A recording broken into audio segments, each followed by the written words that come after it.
यह लोक प्रशासन पर 16वां क्लास है। आज के इस क्लास में हम जिला स्तर पर स्थापित विभिन्न कार्यालयों और उनके पदाधिकारियों के बारे में अध्ययन करेंगे। राज्य स्तर पर राज्य की सरकार होती है और प्रशासनिक सुविधा के लिए राज्य की सरकार कई विभागों और मंत्रालयों में बटी हुई होती है। राज्य स्तर पर जितने भी विभाग होते हैं, लगभग सभी विभाग के कार्यालय जिला स्तर पर भी पदस्थापित होते हैं और उनके संचालन के लिए एक पदाधिकारी की नियुक्ति की जाती है। आज हम जिला स्तर पर स्थापित इन्हीं कार्यालयों और इनके पदाधिकारियों के बारे में अध्ययन करेंगे। यहां पर आपको एक बात का विशेष ध्यान रखना होगा, जो आप सामान्य रूप से किताबों में पढ़ेंगे वो किताबों के अध्ययन के आधार पर संकलित करके लिखे गए होंगे।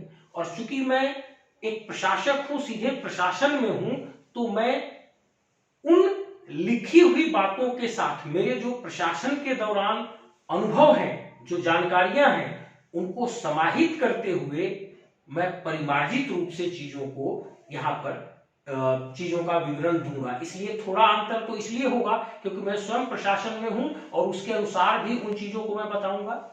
दूसरा, ये अभी जो मैं आपको बताने जा रहा हूं, यह मुख्य रूप से बिहार और झारखंड की प्रशासनिक व्यवस्था पर आधारित है। इसलिए भी दूसरे राज्यों में थोड़ा बहुत अंतर हो सकता है। तो इस बात को आप ध्यान में रख लीजिएगा कि परंपरागत रूप से किताबों में जो बातें लिखी गई हैं उससे थोड़ा अंतर होगा, क्योंकि इसमें कुछ प्रशासनिक अनुभव का भी पुट है। और दूसरा कि यह बिहार और झारखंड के प्रशासनिक व्यवस्था पर आधारित विवरण है, इसलिए दूसरे राज्यों में आपको थोड़ा सा अंतर मिल सकता है। चलिए हम शुरू करते हैं। जो सबसे पहला कार्यालय है वो है सामान्य प्रशासन का कार्यालय या जनरल एडमिनिस्ट्रेशन का कार्यालय। एक बात आप ध्यान से सुनिए। मैं आपको पहले ही बता चुका हूं कि जिला प्रशासन की एक क्षेत्रीय इकाई है और इसका प्रमुख प्रशासक कलेक्टर होता है और इस जिला प्रशासन के व्यवस्थित संचालन की संपूर्ण जिम्मेदारी जिला कलेक्टर की होती है। इस कार्य के दौरान जो भी कार्य किसी विभाग को किसी दूसरे कार्यालय को नहीं दिए गए होते हैं, वे सभी कार्य अवश्यंभावी रूप से जिला कलेक्टर की जिम्मेदारी बन जाते हैं और इस कार्यालय में उसी प्रकार के कार्यों को किया जाता है। जैसे जिला में आर्म्स से संबंधित कार्य, मतलब हथियार का लाइसेंस किसको दिया जाएगा, किससे छीन लिया जाएगा, ये सभी कार्य इस कार्यालय के द्वारा किए जाते हैं। उग्रवादी गतिविधि से संबंधित कार्य इस कार्यालय के द्वारा किए जाते हैं। यदि कोई उग्रवादी सरेंडर करता है तो उसके पुनर्वास से संबंधित सारे कार्य इस कार्यालय के द्वारा किए जाते हैं। जो जिला में गणमान्य व्यक्ति होते हैं जिनको सुरक्षा प्रदान की जाती है, वो सुरक्षा से संबंधित कार्य इस कार्यालय के द्वारा देखे जाते हैं।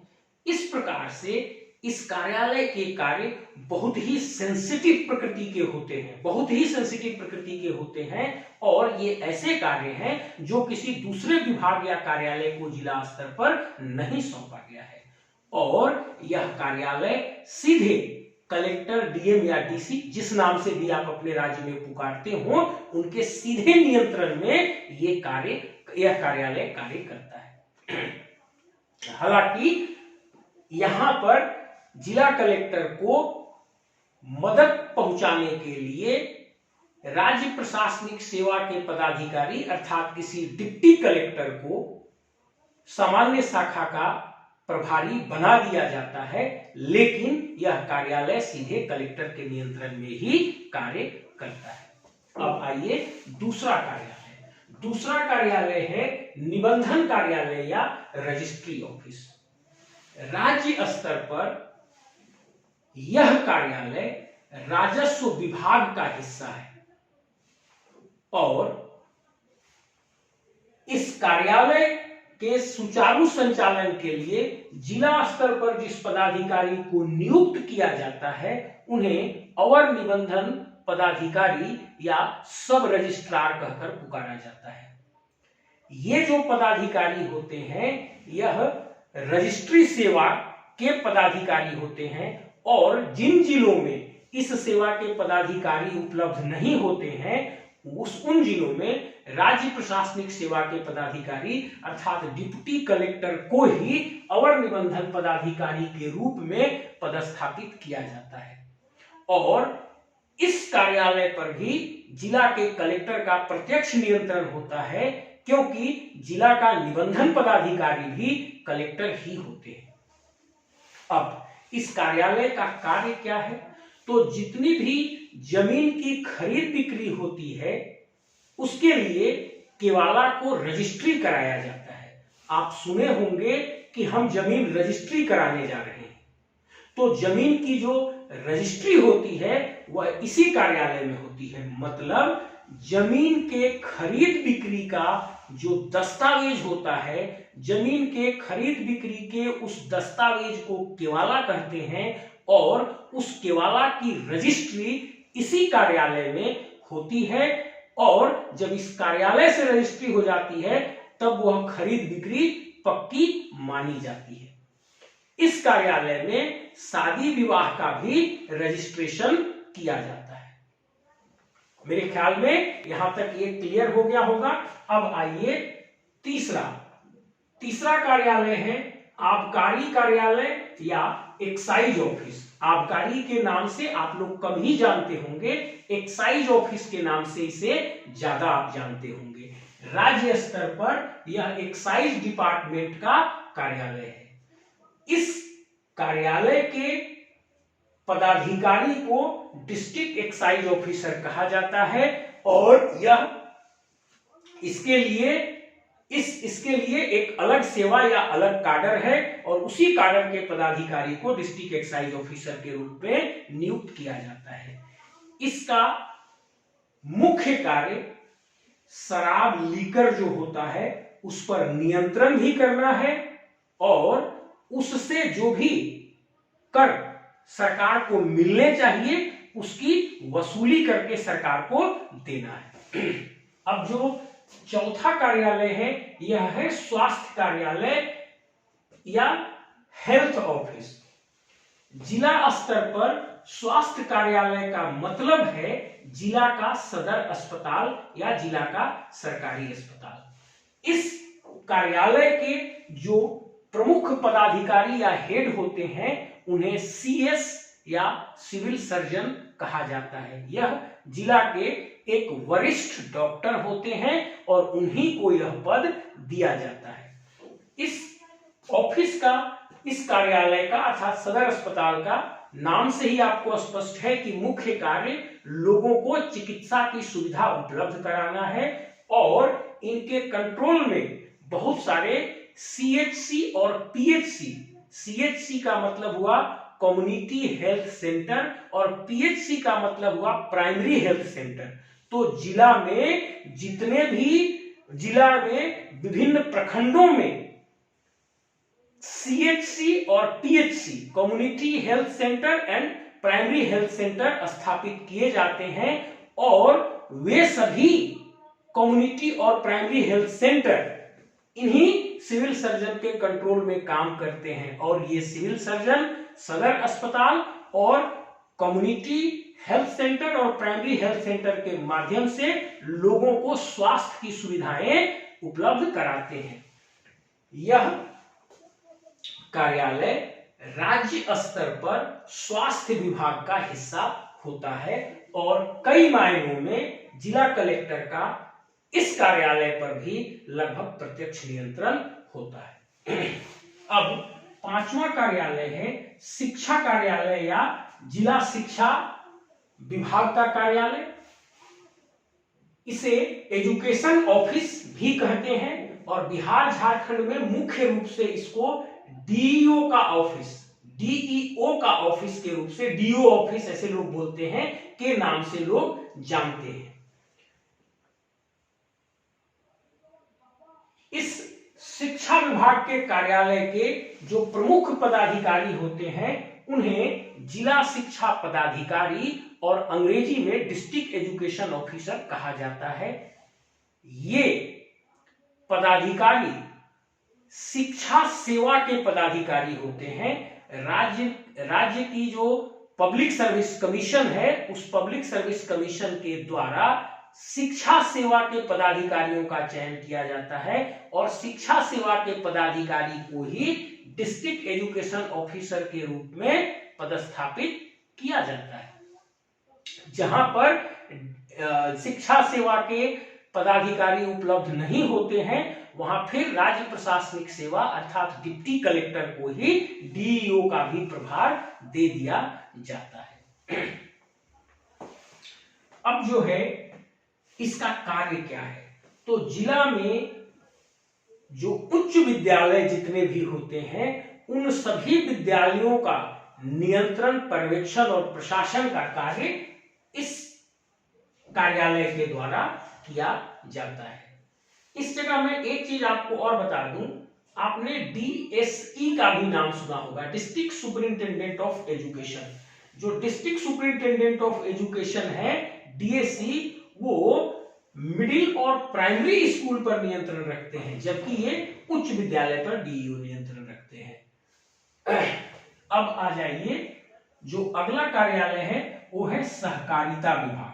यह राज्य स्तर पर सहकारिता विभाग का हिस्सा होता है और सहकारिता विभाग के जिला स्तरीय कार्यालय का जो हेड होते हैं उनको डिस्ट्रिक्ट कोऑपरेटिव ऑफिसर या डीसीओ कहकर पुकारा जाता है। सहकारिता से संबंधित जितने भी प्रशासनिक कार्य होते हैं वह इसी कार्यालय और इसी पदाधिकारी के द्वारा किया जाता है। इसका जो सबसे बेस्ट एग्जांपल है, आप लैंप्स और पैक्स के बारे में सुने होंगे। आप जब धान बेचते हैं तो धान की खरीदी राज्य में लैंप्स और पैक्स के माध्यम से करवाया जाता है और वे सब सहकारिता के ही एक उदाहरण है और इसी प्रकार के सहकारिता के कार्यों का प्रशासन इस कार्यालय के द्वारा किया जाता है। अब जो अगला जिला स्तर पर कार्यालय होता है वो है कृषि विभाग का कार्यालय। यह कार्यालय राज्य स्तर पर कृषि विभाग का एक हिस्सा होता है। अब जिला स्तर पर जो कृषि विभाग का कार्यालय होता है, इसके प्रमुख पदाधिकारी को डिस्ट्रिक्ट एग्रीकल्चर ऑफिसर या डीएओ कहकर पुकारा जाता है। हिंदी में इनको जिला कृषि पदाधिकारी भी कहा जाता है। इनका मुख्य कार्य कृषि से संबंधित कार्यों में कृषकों को मदद पहुंचाना है। देखिए, आप सुने होंगे बीज का वितरण होता है, आप सुने होंगे सब्सिडाइज दर पर खाद का वितरण होता है, तरह तरह की कृषि उपकरण का वितरण कृषकों के बीच किया जाता है। कई बार कृषकों को विशेष पद्धति से कृषि करने सिखाया जाता है। तो ये सभी जो कार्य हैं वो जिला कृषि पदाधिकारी के नेतृत्व में कृषि विभाग के कार्यालय से, जिला कृषि विभाग के कार्यालय के द्वारा कराए जाते हैं। अब अगला है जिला स्तर पर उद्योग विभाग का कार्यालय।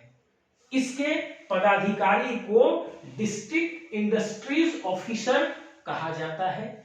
इनका मुख्य कार्य है जिला में विभिन्न उद्योगों के विकास पर कार्य करना और लोगों को इसके लिए सुविधा और प्रोन्नति देना।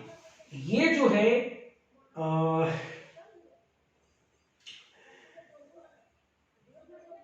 ये ज्यादातर आपको जो इंडस्ट्रियल बेल्ट है, जहां पर ज्यादा उद्योग ये है, वहां पर ये आपको ज्यादा प्रमुख रूप से परिलक्षित होते हैं। बाकी कुछ जो पिछड़े जिले हैं वहां पर तो लोग इस पदाधिकारी का नाम भी नहीं जानते हैं, लेकिन इनका उद्देश्य होता है कि जिला स्तर पर जो भी छोटे छोटे उद्योग हैं उनको कैसे बढ़ावा दें, कैसे उनकी मदद करें, यही उनका मुख्य कार्य होता है।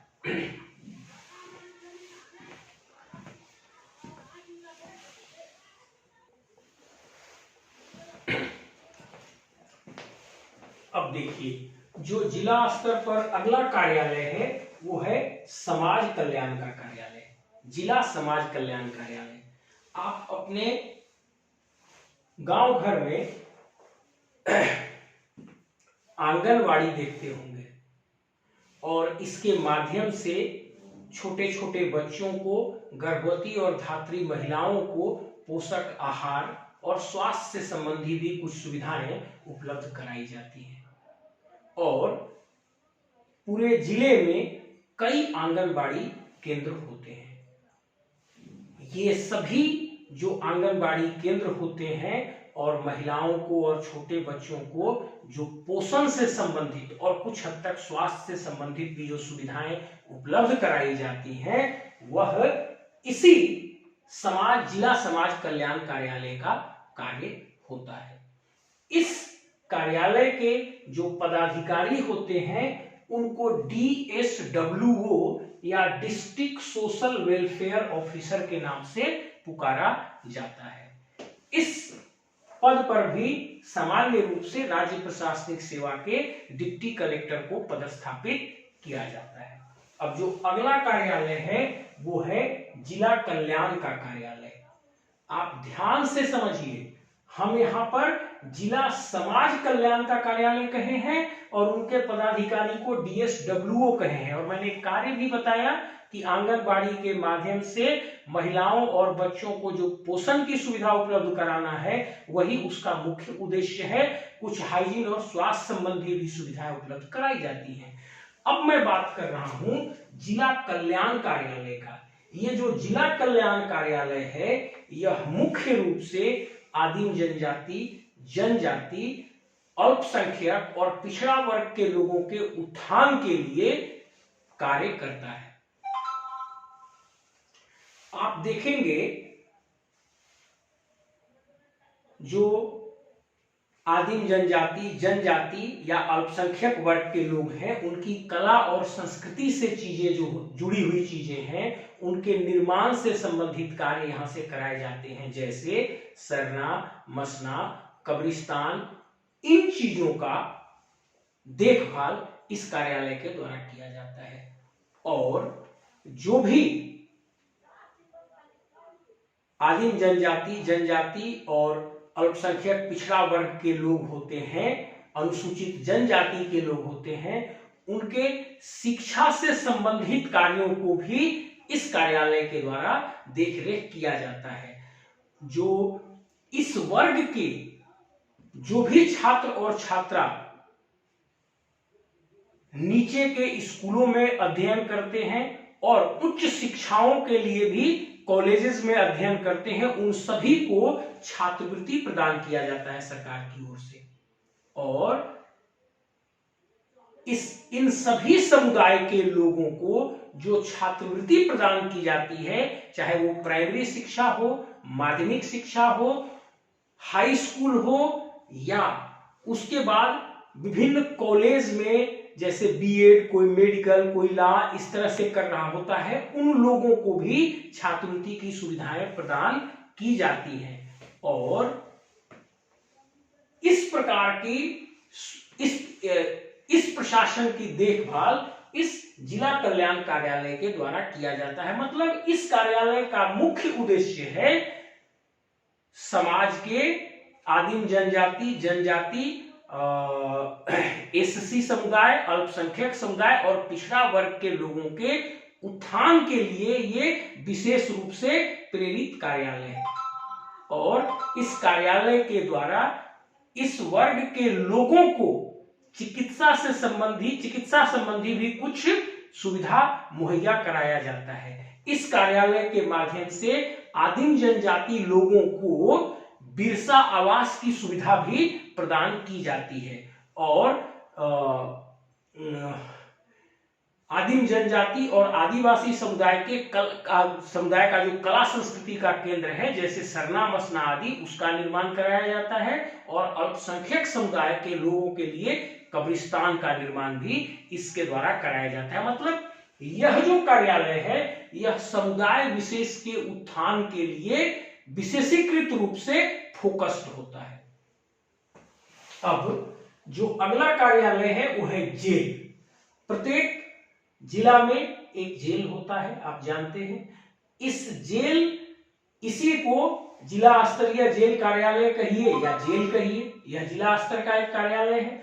इसके जो हेड होते हैं वे जेल अधीक्षक कहलाते हैं, और जेल अधीक्षक एक अलग सेवा के पदाधिकारी होते हैं। जब उस सेवा के पदाधिकारी नहीं होते हैं तब पुनः राज्य प्रशासनिक सेवा के पदाधिकारी को ही जेल अधीक्षक का प्रभार दे दिया जाता है। लेकिन सामान्य रूप से जेल अधीक्षक के लिए एक अलग सेवा या एक अलग काडर होता है, और उसी काडर के पदाधिकारी को जेल अधीक्षक के रूप में पदस्थापित किया जाता है। इनके नियंत्रण में पूरा जेल का प्रशासन संचालित होता है। एक चीज यहां पर आप ध्यान दीजिए, ये जो जेल है यह राज्य स्तर पर गृह विभाग के नियंत्रण में काम करता है, गृह विभाग के नियंत्रण में कार्य करता है। अब जो अगला कार्यालय है वो है श्रम कार्यालय, मतलब जिला श्रम कार्यालय। इनके जो पदाधिकारी होते हैं उनको जिला श्रम पदाधिकारी कहा जाता है। यह इसके लिए एक अलग सेवा ही है, मतलब एक अलग काडर ही है। मतलब श्रम पदाधिकारी का एक अलग काडर होता है, और उसी काडर के लोगों को जिला श्रम पदाधिकारी के रूप में नियुक्त किया जाता है। और पहले भी मैं आपको बता चुका हूं, जब ये पदाधिकारी उपलब्ध नहीं होते हैं तब राज्य प्रशासनिक सेवा के पदाधिकारी को ही इसका भी प्रभार दे दिया जाता है। अब आप ध्यान से समझिएगा, इनका जो कार्य होता है, आप श्रमिकों के निबंधन के बारे में सुने होंगे। उससे होता क्या है कि उनको बहुत सी प्रकार की सुविधाएं प्रदान की जाती हैं, या श्रमिकों को कई प्रकार की बीमा की जाती है, ताकि किसी दुर्घटना की स्थिति में, अशक्तता की स्थिति में उनको सरकार से कुछ मदद मिल सके। तो जिला के श्रमिकों का निबंधन कराना, उनका बीमा कराना, और वो जिस क्षेत्र के श्रमिक हैं उससे संबंधित उनको टूल किट प्रदान करना, ताकि वे अपने आमदनी को बढ़ा सकें, यह कार्य इस पदाधिकारी के द्वारा किया जाता है। यदि आप श्रमिक हैं, बढ़ई हैं, मतलब कारपेंटर हैं, या किसी दूसरे क्षेत्र के आप श्रमिक हैं, तो आप जिला के श्रम पदाधिकारी से मिलकर अपनी बात रख सकते हैं। अपना निबंधन आपको करा लेना चाहिए, इससे आपको कुछ बीमा प्राप्त हो जाता है।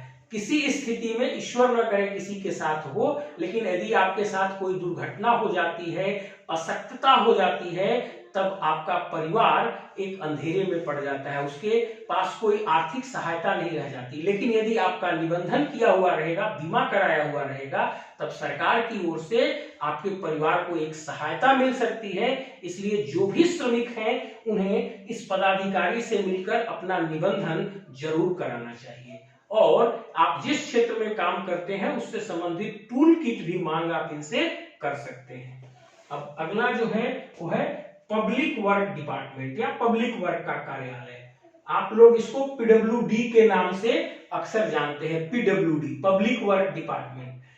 जो सड़क, नली, गली जो बनाया जाता है वो इसी पदाधिकारी का, इसी कार्यालय का काम है। और इस कार्यालय के जो हेड होते हैं वो एक इंजीनियरिंग सेवा के व्यक्ति होते हैं, इंजीनियरिंग सेवा के वरिष्ठ व्यक्ति होते हैं, और इनको कार्यपालक अभियंता कहा जाता है। मतलब जिला स्तर पर जो पीडब्ल्यूडी का कार्यालय है, पब्लिक वर्क डिपार्टमेंट, इसके हेड इंजीनियरिंग विभाग के कार्यपालक अभियंता होते हैं। और इनका कार्य जो भी आपके जिला स्तर पर निर्माण कार्य होते हैं, जैसा मैंने शॉर्ट में आपको बताया कि सड़क, नली, गली, पुल, पुलिया आदि का जो निर्माण होता है, तो ये पीडब्ल्यूडी के कार्यपालक अभियंता के देखरेख में किया जाता है। अब अगला विभाग है आपूर्ति विभाग। इससे आप सभी लोग बहुत अच्छे से परिचित होंगे। प्रत्येक गांव में, प्रत्येक मोहल्ले में सरकारी राशन की दुकान है। ये सभी राशन की दुकान इसी आपूर्ति विभाग का हिस्सा है। मतलब ये सभी राशन की दुकान आपूर्ति विभाग के नियंत्रण में कार्य करते हैं। इस कार्यालय के द्वारा राशन दुकानों के माध्यम से आम जनता को सस्ते दर पर खाद्य अनाज, नमक, मिट्टी तेल आदि उपलब्ध कराया जाता है। इसके जो जिला स्तरीय पदाधिकारी होते हैं उनको डीएसओ या डिस्ट्रिक्ट सप्लाई ऑफिसर कहा जाता है, जिला आपूर्ति पदाधिकारी कहा जाता है। ये सामान्य रूप से राज्य प्रशासनिक सेवा के अर्थात डिप्टी कलेक्टर, वरिष्ठ डिप्टी कलेक्टर हुआ करते हैं और यह भी कार्यालय जिला कलेक्टर के प्रत्यक्ष नियंत्रण में कार्य करता है। अब है सूचना कार्यालय। इसका कार्य जिला सूचना कार्यालय का कार्य है सूचना को एकत्रित करना और सूचना को प्रवाहित करना। मतलब जो भी जिला स्तर पर जो भी प्रशासन के कार्य होते हैं, जो भी चीजें होती हैं, इन सूचनाओं को एकत्रित करके ये राज्य सरकार को सूचित करते हैं क्या कार्य किया जा रहा है। साथ ही राज्य की सरकार की जो योजनाएं होती हैं इसकी भी सूचना लोगों को देने का कार्य करते हैं। ये इसके लिए एक विशेष पदाधिकारी की नियुक्ति की जाती है जिन्हें डिस्ट्रिक्ट इंफॉर्मेशन ऑफिसर कहा जाता है और या डिस्ट्रिक्ट इंफॉर्मेशन ऑफिसर या जिला सूचना पदाधिकारी कहा जाता है। और इसके लिए अलग से एक सूचना सेवा का काडर है। मतलब इसके लिए अलग से सूचना सेवा काडर, इंफॉर्मेशन सर्विस के काडर के पदाधिकारी का चयन किया जाता है और उन्हीं पदाधिकारियों को जिला सूचना पदाधिकारी के रूप में प्रतिनियुक्त किया जाता है।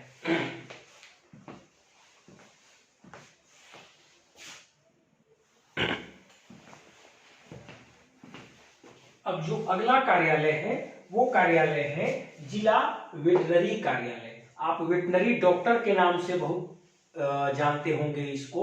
और इनका ये एक तरह से मवेशी के डॉक्टर हैं।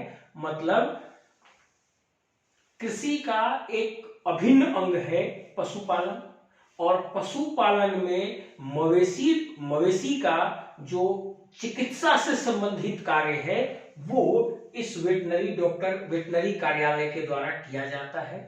इनके जो प्रमुख पदाधिकारी होते हैं उनको जिला वेटनरी पदाधिकारी कहा जाता है और इनका मुख्य कार्य है जो कृषक हैं उनके पास जो पशुधन है उनके विकास और उनके इलाज से संबंधित सुविधा प्रदान करना। अब जो अगला कार्यालय है वो है जिला जनसंपर्क कार्यालय। इसके जो पदाधिकारी होते हैं उनको जिला जनसंपर्क पदाधिकारी कहा जाता है। इस कार्यालय का मुख्य कार्य है प्रशासन के द्वारा जो जो कार्य किए जाते हैं इसकी सूचना इलेक्ट्रॉनिक और प्रिंट मीडिया के माध्यम से आम जन तक पहुंचाना, ताकि जिला के लोग इस बात को जाने कि प्रशासन उनके लिए क्या कार्य कर रही है और किस विभाग के द्वारा कौन कौन सा कार्य किया जा रहा है, ताकि वे अब उसका लाभ ले सकें। अब जो अगला कार्यालय है वो है जिला सांख्यिकी कार्यालय या डिस्ट्रिक्ट स्टैटिस्टिकल ऑफिसर। इनके जो पदाधिकारी होते हैं इनको जिला सांख्यिकी पदाधिकारी कहा जाता है। ये सामान्य रूप से सांख्यिकी सेवा के ही होते हैं और अगर नहीं होते हैं तब राज्य प्रशासनिक सेवा के पदाधिकारियों को इनके जगह पर नियुक्त किया जाता है। जिला स्तर से कई प्रकार के आंकड़े एकत्रित करके राज्य सरकार को भेजा जाता है, जैसे कृषि से संबंधित आंकड़े, जैसे कौन सा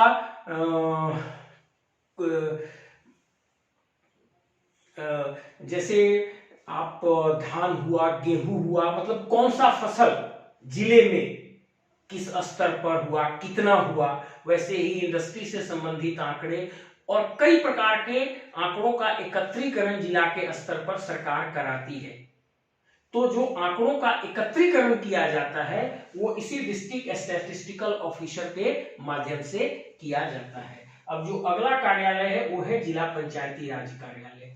जिला पंचायती राज कार्यालय के जो प्रमुख होते हैं उनको डीपीआरओ कहा जाता है, डिस्ट्रिक्ट पंचायती राज ऑफिसर।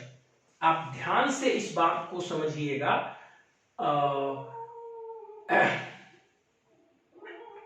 जब से पंचायती राज लागू हुआ हमारे यहाँ जिला स्तर पर त्रिस्तरीय पंचायत लागू कर दिए गए। अब उनसे संबंधित जो भी कार्य होते हैं, उनका निर्वाचन, उनका जो परिसीमन होता है, उनके बारे में जो घोषणाएं होती हैं, उनसे संबंधित जो भी कार्य होता है, मतलब जिला में जो त्रिस्तरीय पंचायत है उनसे संबंधित जो भी कार्य होते हैं वो इसी डीपीआरओ नामक पदाधिकारी के द्वारा कराए जाते हैं। मतदाता का पुनरीक्षण वगैरह में भी इनका बहुत बड़ा योगदान होता है। अब जो अगला कार्यालय है वो है जिला योजना कार्यालय, डिस्ट्रिक्ट प्लानिंग ऑफिस। इनके जो हेड होते हैं उनको डीपीओ या डिस्ट्रिक्ट प्लानिंग ऑफिसर कहा जाता है। जिला स्तर पर जो योजनाएं बनाई जाती हैं और उनका क्रियान्वयन जो किया जाता है वह इसी डीपीओ या डिस्ट्रिक्ट प्लानिंग ऑफिस के माध्यम से किया जाता है। अब जो है अगला है कोषागार, ट्रेजरी। आप जानते हैं कि प्रत्येक जिला में एक कोषागार या ट्रेजरी होता है और बजट के माध्यम से सरकार जो भी राशि खर्च करने की योजना बनाती है वे सभी राशि जिला में कोषागार, जिला के कोषागार में पहले भेजे जाते हैं और कोषागार के माध्यम से ही उस राशि का खर्च किया जाता है या विभिन्न योजनाओं में उस राशि की खर्च की जाती है। मतलब यह जिला के हृदय की धड़कन है, एक तरह से जिला का ये वित्त है और जिला सरकार की ओर से जो भी राशि बजट के माध्यम से घोषित की जाती है उसका खर्च, उसका प्रवाह इसी कार्यालय के माध्यम से होता है। इसके पदाधिकारी को जिला कोषागार पदाधिकारी या डिस्ट्रिक्ट ट्रेजरी ऑफिसर कहा जाता है और डिस्ट्रिक्ट ट्रेजरी ऑफिसर राज्य वित्त सेवा के पदाधिकारी होते हैं और यदि राज्य वित्त सेवा के पदाधिकारी उपलब्ध नहीं होते हैं तब जिला में पदस्थापित किसी भी डिप्टी कलेक्टर को अर्थात राज्य प्रशासनिक सेवा के पदाधिकारी को जिला कोषागार पदाधिकारी का पदभार दिया जाता है।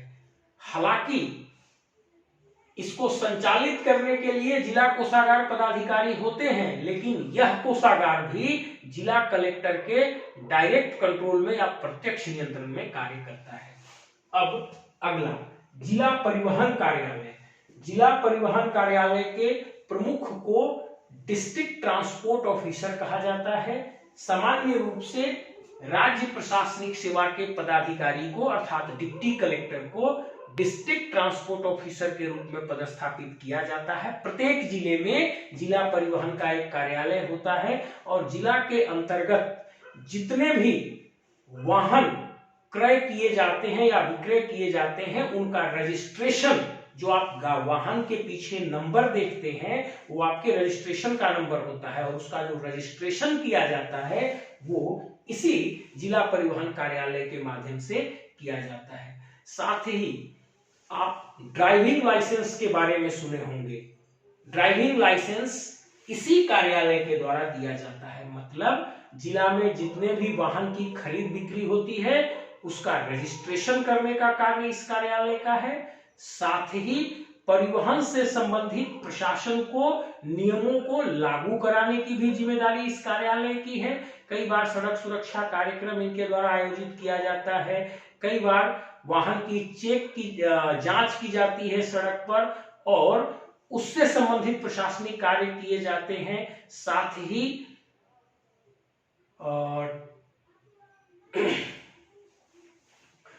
जब आप वाहन चलाना सीखते हैं तब आपको एक टेस्ट देना होता है इस कार्यालय में जाकर और तभी जाकर आपको ड्राइविंग लाइसेंस निर्गत किया जाता है। तो परिवहन से संबंधित कार्य इस जिला परिवहन कार्यालय के द्वारा किया जाता है।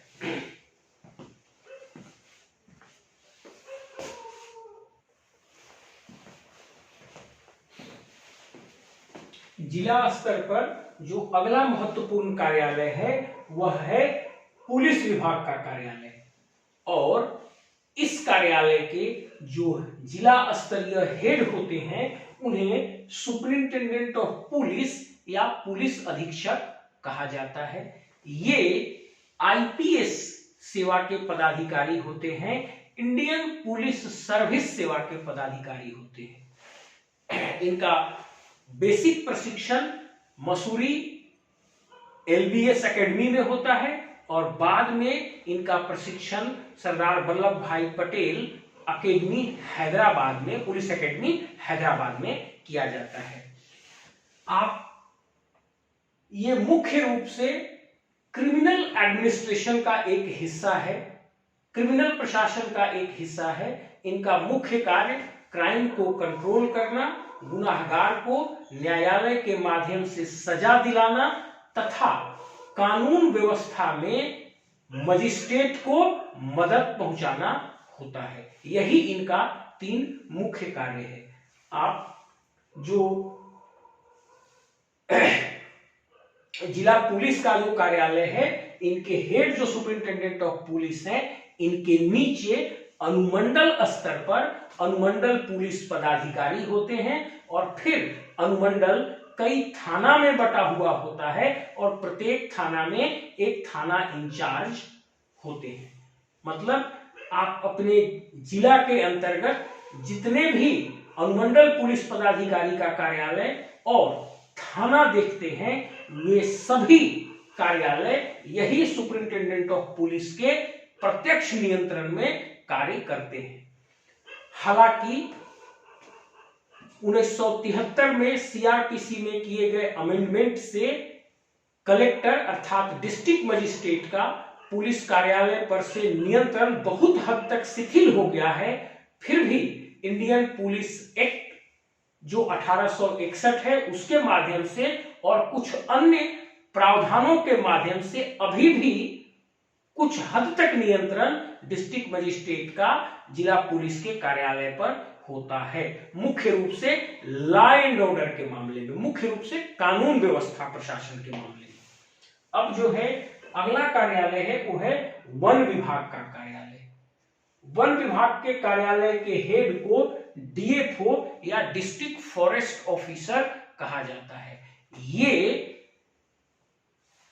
आईएफएस कैडर के पदाधिकारी होते हैं। आईएफएस का मतलब इंडियन फॉरेन सर्विस मत समझिएगा, आईएफएस का मतलब इंडियन फॉरेस्ट सर्विस की मैं बात कर रहा हूं।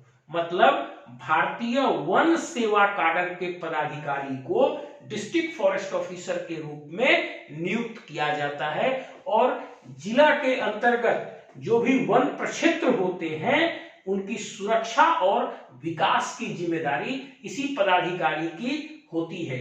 आप range officer, forester, forest guard आदि के बारे में सुने होंगे।